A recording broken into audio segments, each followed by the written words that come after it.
अथ नवमो अध्यायः श्री कृष्ण का उखल से बांधा जाना। श्री सुखदेव जी कहते हैं, परीक्षित, एक समय की बात है, नंदरानी यशोदा जी ने घर की दासियों को तो दूसरे कामों में लगा दिया और स्वयं दही मथने लगी। मैंने तुमसे अब तक भगवान की जिन जिन बाल लीलाओं का वर्णन किया है, दधी मंथन के समय वे उन सबका स्मरण करती और गाती भी जाती थी। वे अपने स्थूल कटी भाग में सूत से बांधकर रेशमी लहंगा पहने हुए थीं। उनके स्तनों में से पुत्र स्नेह की अधिकता से दूध चूता जा रहा था और वे कांप भी रहे थे। नेति खींचते रहने से बाहें कुछ थक गई थीं। हाथों के कंगन और कानों के कर्णफूल हिल रहे थे। मुंह पर पसीने की बूंदें झलक रही थी। चोटी में गुथे हुए मालती के सुंदर पुष्प गिरते जा रहे थे। सुंदर भौहों वाली यशोदा इस प्रकार दही मथ रही थी। उसी समय भगवान श्री कृष्ण स्तन पीने के लिए दही मथती हुई अपनी माता के पास आए।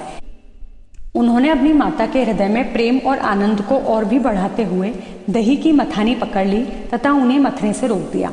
श्री कृष्ण माता यशोदा जी की गोद में चढ़ गए। वात्सल्य स्नेह की अधिकता से उनके स्तनों से दूध तो स्वयं झर ही रहा था। वे उन्हें पिलाने लगी और मंद मंद मुस्कान से युक्त उनका मुख देखने लगी। इतने में ही दूसरी ओर अंगीठी पर रखे हुए दूध में उफान आया। उसे देखकर यशोदा जी उन्हें अतृप्त ही छोड़कर जल्दी से दूध उतारने चली गई।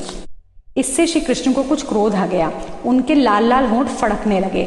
उन्हें दांतों से दबाकर श्री कृष्ण ने पास ही पड़े हुए लोढ़े से दही का मटका फोड़ फाड़ डाला।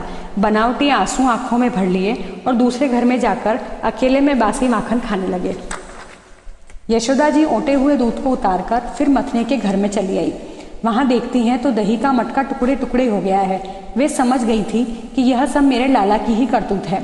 साथ ही उन्हें वहां न देखकर यशोदा माता हंसने लगी। इधर उधर ढूंढने पर पता चला कि श्री कृष्ण एक उल्टे हुए उखल पर खड़े हुए हैं और छीके पर का माखन लेकर बंदरों को खूब लुटा रहे हैं। उन्हें यह भी डर था कि कहीं मेरी चोरी खुल न जाए, इसलिए चौकन्ने होकर चारों ओर ताकते जाते हैं। यह देखकर यशोदा रानी पीछे से धीरे धीरे उनके पास जा पहुंची। जब श्री कृष्ण ने देखा कि मेरी माँ हाथ में छड़ी लिए मेरी ही ओर आ रही हैं, तब झटपट से ओखली पर से कूद पड़े और डरे हुए की भांति भागे। परीक्षित, बड़े बड़े योगी तपस्या के द्वारा अपने मन को अत्यंत सूक्ष्म और शुद्ध बनाकर भी जिनमें प्रवेश नहीं करा पाते, पाने की बात तो दूर रही, उन्हीं भगवान के पीछे पीछे उन्हें पकड़ने के लिए यशोदा जी दौड़ी। जब इस प्रकार माता यशोदा श्री कृष्ण के पीछे दौड़ने लगी, तब कुछ ही देर में बड़े बड़े एवं हिलते हुए नितंबों के कारण उनकी चाल धीमी पड़ गई। वेग से दौड़ने के कारण चोटी की गांठ ढीली पड़ गई। वे जो आगे बढ़ती, पीछे पीछे चोटी में गुथे हुए फूल गिरते जाते। इस प्रकार सुंदरी यशोदा ज्यों त्यों करके उन्हें पकड़ सकी। श्री कृष्ण का हाथ पकड़कर वे उन्हें डराने धमकाने लगी। उस समय श्री कृष्ण की झांकी बड़ी विलक्षण हो रही थी। अपराध तो किया ही था, इसलिए रुलाई रोकने पर भी न रुकती थी। हाथों से आंखें मल रहे थे, इसलिए मुंह पर काजल की शाही फैल गई थी। पिटने के भय से आंखें ऊपर की ओर उठ गई थीं। उनसे व्याकुलता सूचित होती थी। जब यशोदा जी ने देखा कि लल्ला बहुत डर गया है, तब उनके हृदय में वात्सल्य स्नेह उमड़ आया। उन्होंने छड़ी फेंक दी। इसके बाद सोचा कि इसको एक बार रस्सी से बांध देना चाहिए। परीक्षित, सच पूछो तो यशोदा मैया को अपने बालक के ऐश्वर्य का पता न था, जिसमें न बाहर है, न भीतर, न आदि है और न अंत, जो जगत के पहले भी थे, बाद में भी रहेंगे। इस जगत के भीतर तो हैं ही, बाहरी रूपों में भी हैं, और तो क्या, जगत के रूप में भी स्वयं वही हैं। यही नहीं, जो समस्त इंद्रियों से परे और अव्यक्त हैं, उन्हीं भगवान को मनुष्य का सा रूप धारण करने के कारण पुत्र समझकर यशोदा रानी रस्सी से उखल में ठीक वैसे ही बांध देती हैं जैसे कोई साधारण सा बालक हो। जब माता यशोदा अपने उद्यमी और नटखट लड़के को रस्सी से बांधने लगी, तब वह 2 अंगुल छोटी पड़ गई।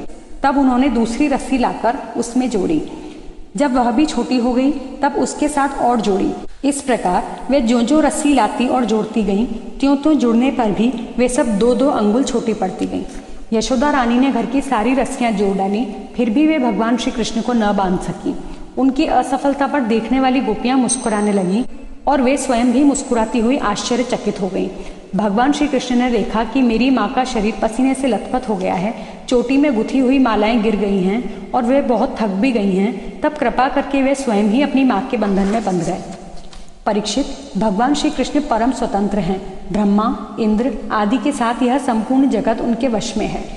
फिर भी इस प्रकार बंधकर उन्होंने संसार को यह बात दिखला दी कि मैं अपने प्रेमी भक्तों के वश में हूँ। ग्वालिनी यशोदा ने मुक्तिदाता मुकुंद से जो कुछ अनिर्वचनीय कृपा प्रसाद प्राप्त किया, वह प्रसाद ब्रह्मापुत्र होने पर भी, शंकर आत्मा होने पर भी और वक्षस्थल पर विराजमान लक्ष्मी अर्धांगिनी होने पर भी न पा सके। यह गोपिका नंदन भगवान अनन्य प्रेमी भक्तों के लिए जितने सुलभ हैं, उतने देहाभिमानी कर्मकांडी एवं तपस्वियों को तथा अपने स्वरूपभूत ज्ञानियों के लिए भी नहीं हैं। इसके बाद नंदरानी यशोदा जी तो घर के काम धंधों में उलझ गईं और उखल में बंधे हुए भगवान श्याम सुंदर ने उन दोनों अर्जुन वृक्षों को मुक्ति देने की सोची जो पहले यक्षराज कुबेर के पुत्र थे। इनके नाम थे नल कुबर और मणिग्रीव। इनके पास धन, सौंदर्य और ऐश्वर्य की पूर्णता थी। इनका घमंड देखकर ही देवर्षि नारद जी ने इन्हें श्राप दे दिया था और ये वृक्ष हो गए थे। इति श्रीमद्भागवते महापुराणे पारमहंस्यां संहितायां दशम स्कंधे पूर्वार्धे गोपी प्रसादो नाम 9मो अध्यायः।